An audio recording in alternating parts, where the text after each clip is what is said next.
Welcome to another exciting episode of the JoshCast. Brought to you by Spastic Bladder. Oh God! Right. Good. So, still reeling from the insurance company upping my monthly rate by $300. I'm still there. You know, I'd like to think that I processed it and that I transcended it and that I came up with a plan. And I did not do that. I'm still in that dung. That is where I'm at. I discussed this with my mother because that's how we celebrate Mother's Day in my house. We talk about medical insurance. That's our ritual. And she said, Josh, you're very smart. Now, she doesn't have a Jewish accent, but for some reason, I think it's better if she does for the sake of the story, I think. Josh, you're very smart.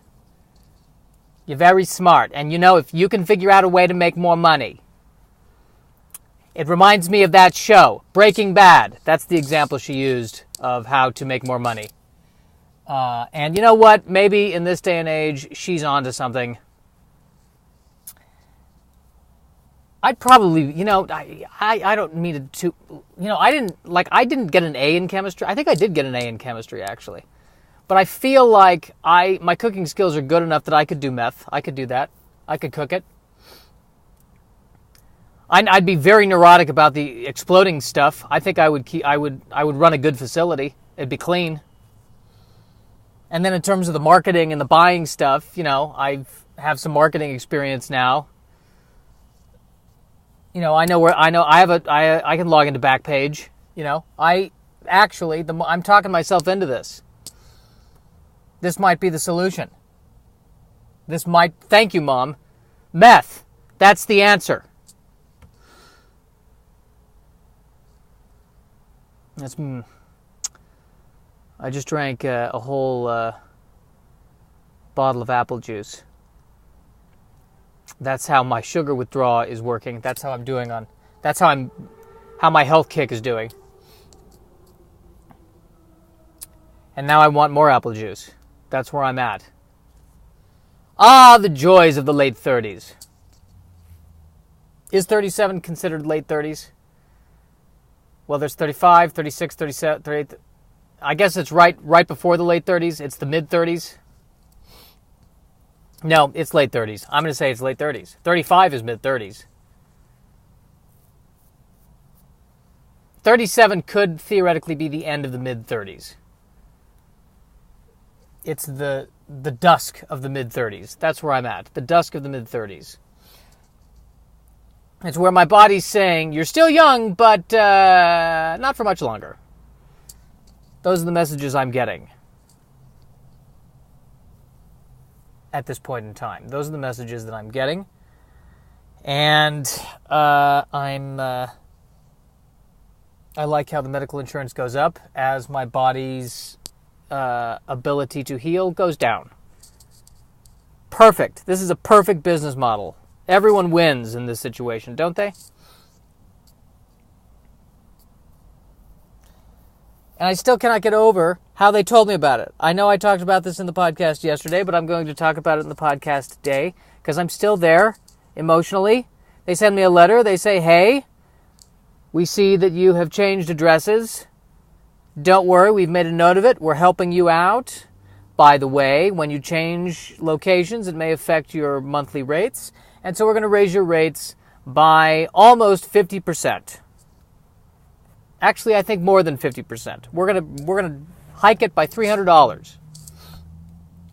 It's the pretending to be helpful about it. That's what pisses me off. You know what I want? I want an insurance company that is honest. Hey!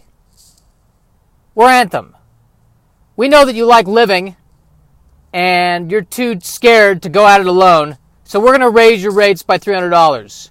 And if you don't like it, you can go and die. Ha ha! Anthem. Like if that letter had had an evil laugh written at the end of it, ha ha ha, if that had been there, you know what? I think I would actually be handling this better. Okay, good. They're being honest. Good for them. Thank you for your honesty, Anthem. I don't know if you heard that. That was me scratching my nascent beard. Only nascent because I just didn't shave today. It's also getting hotter outside. I don't like it. I don't like it at all. I want the June gloom back. But I guess with global warming, the June gloom is now going to happen in May or late April. The June gloom is great because it's overcast, but not too overcast. It's an overcast that says this is going to blow out over soon. So I'm less depressed. It's a less depressing overcast than when it's really overcast and raining and etc. And it modulates the temperature so it's not as hot out. This podcast just got so boring. Profoundly boring. I'm talking about the weather. Because I'm sitting in my car while I'm doing this. And I'm baking right now, but I want the sound to be good, so I don't want to turn on the AC, nor do I want to open the door and allow there to be a breeze. So I am cooking in my own juices to bring you high-quality podcasting sound. Brought to you by Spastic Bladder. I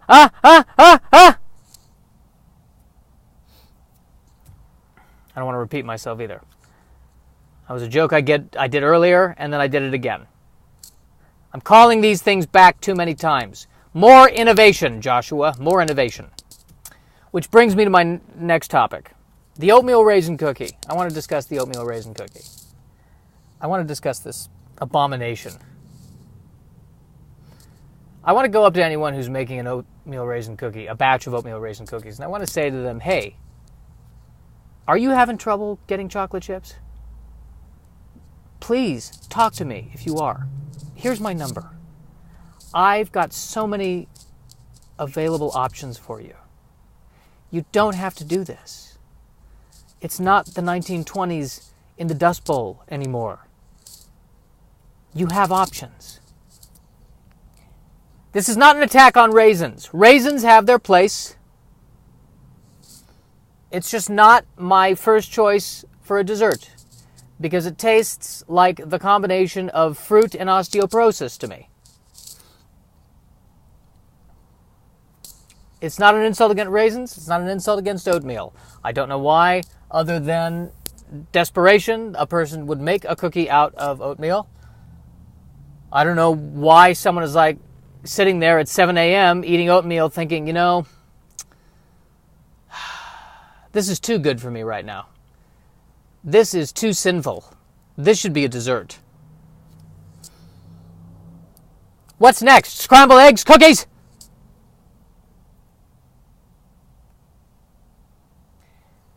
I think I've heard other comedians talk about this, so I'm afraid that I'm stepping on something. But I can't remember who exactly, but I know that there is an ad. This is true.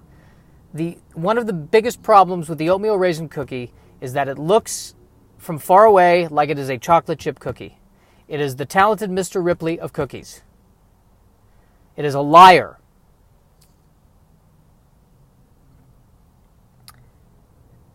I think the only time it's okay for you or I to eat an oatmeal raisin cookie is if we're at the work party and we get there late and all the chocolate chip cookies are gone and the only thing left is oatmeal and raisin.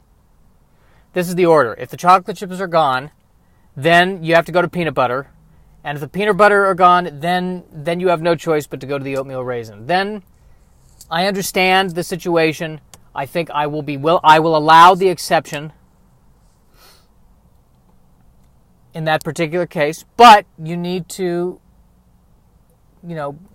be penitent, and you need to make up for it by immediately and as soon as possible getting chocolate chip cookies. It's that simple. That is how the Wheel of Fortune works. I don't mean the TV show, I mean the Middle Ages concept of the Wheel of Fortune. The idea of Lady Fortune. That's how that works. If you voluntarily eat an oatmeal raisin cookie and it's not entirely an emergency situation, it must be followed by a chocolate chip cookie or people die.